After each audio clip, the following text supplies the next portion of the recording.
Selamat datang dalam sesi bacaan buku harian Santa Faustina. Para opa, oma, bapak, ibu, dan sahabat-sahabat sekalian, mari kita baca dan dengarkan bersama-sama. Buku harian Santa Faustina nomor 401 sampai 405. Hari-hari di rumah penuh dengan ramah tamah, karena setiap orang ingin melihat dan bercakap-cakap denganku seperlunya. Sering aku dapat menghitung sebanyak 25 orang berkumpul di sana. Dengan penuh perhatian, mereka mendengarkan cerita-ceritaku mengenai kehidupan orang-orang kudus. Aku merasa bahwa rumah kami sungguh menjadi rumah Allah, karena setiap petang kami berbicara hanya mengenai Allah. Ketika letih karena percakapan ini dan ingin menyendiri dalam keheningan, diam-diam aku menyelonong ke kebun pada petang hari, sehingga aku dapat berbicara hanya dengan Allah. Meskipun dalam hal ini aku tidak berhasil, serta-merta saudara dan saudariku datang dan mengajak aku masuk ke rumah. Dan sekali lagi, aku harus berbicara. Dengan semua mata menatap aku. Tetapi, aku tetap mencari satu cara untuk beristirahat. Aku minta kepada saudara-saudaraku untuk melambungkan nyanyian bagiku, karena mereka memiliki suara yang indah. Dan di samping itu, satu orang memainkan biola dan yang lain memainkan mandolin.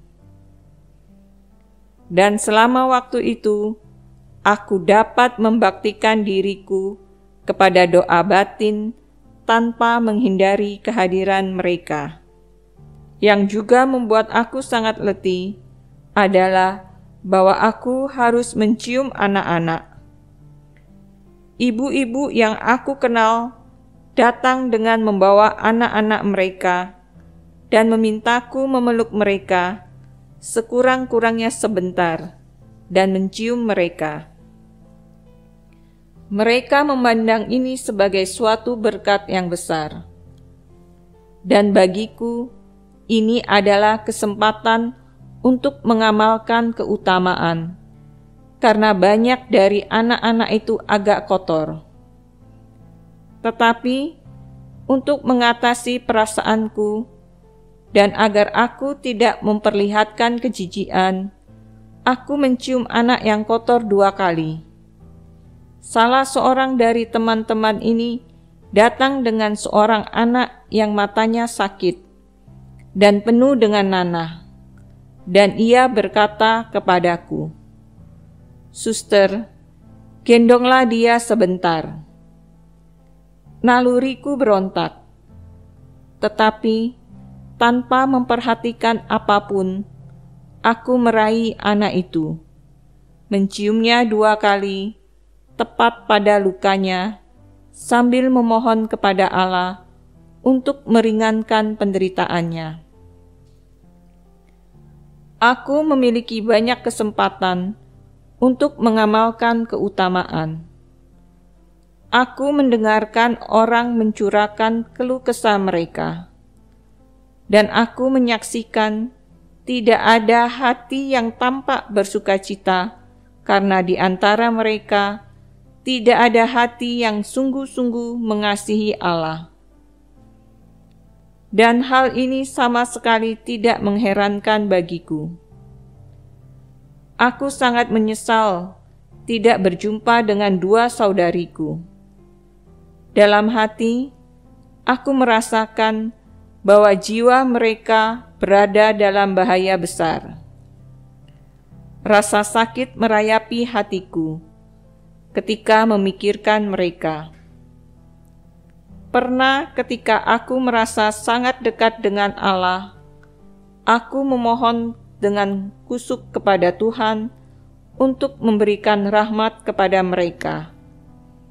Dan Tuhan menjawab kepadaku, Aku sedang memberi mereka bukan hanya rahmat yang mereka butuhkan, tetapi juga rahmat-rahmat istimewa.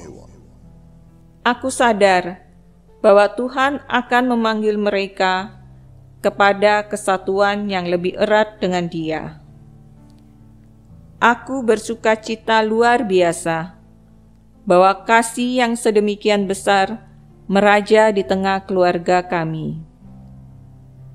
Ketika aku harus meninggalkan orang tuaku, dan ketika aku memohon berkat dari mereka, aku merasakan kekuatan rahmat Allah yang luar biasa dicurahkan atas jiwaku.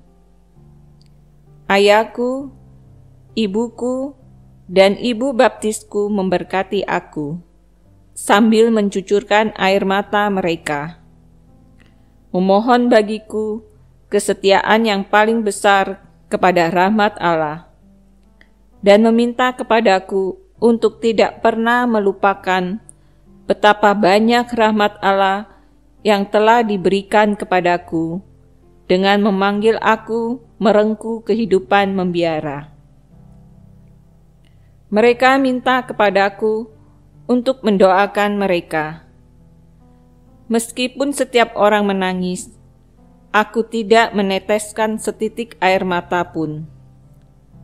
Aku berusaha untuk tegar dan menghibur mereka sebaik mungkin, sambil mengingatkan mereka akan surga di mana tidak akan ada lagi perpisahan. Stasio mengantarku ke mobil. Aku berkata kepadanya bahwa Allah sangat mengasihi jiwa-jiwa yang murni dan meyakinkan dia bahwa Allah sangat senang dengan dia. Ketika aku berbicara dengannya tentang kebaikan Allah dan tentang bagaimana Ia memikirkan kita, mendadak ia menangis seperti seorang anak kecil. Dan aku tidak heran, karena dia adalah seorang yang murni jiwanya, sehingga dengan mudah mengenali Allah. Begitu duduk di mobil, aku membiarkan hatiku bergejolak secara alami. Dan aku pun menangis seperti seorang bayi, karena sukacita yang diberikan Allah kepada keluarga kami sedemikian banyak. Dan aku tenggelam dalam doa syukur. Pada petang hari, aku sudah ada di Warsawa. Pertama, aku menyalami tuan rumah, dan kemudian pergi untuk menyalami seluruh komunitas. Malam itu, sebelum pergi beristirahat, aku masuk ke kapel untuk mengucapkan selamat malam kepada Tuhan.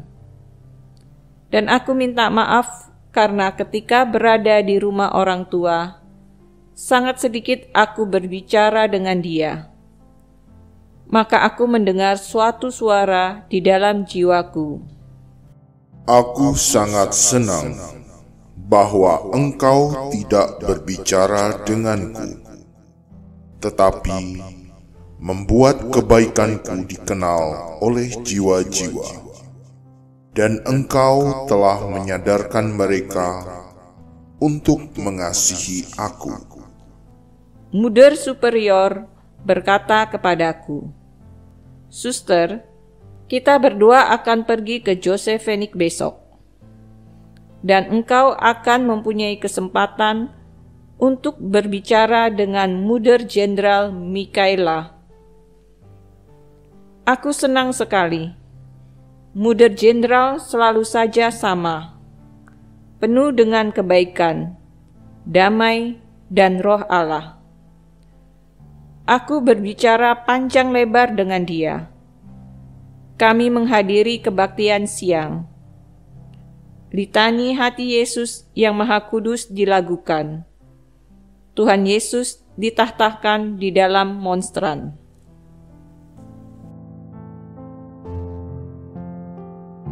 Demikian telah kita baca dan dengarkan bersama-sama buku harian Santa Faustina hari ini.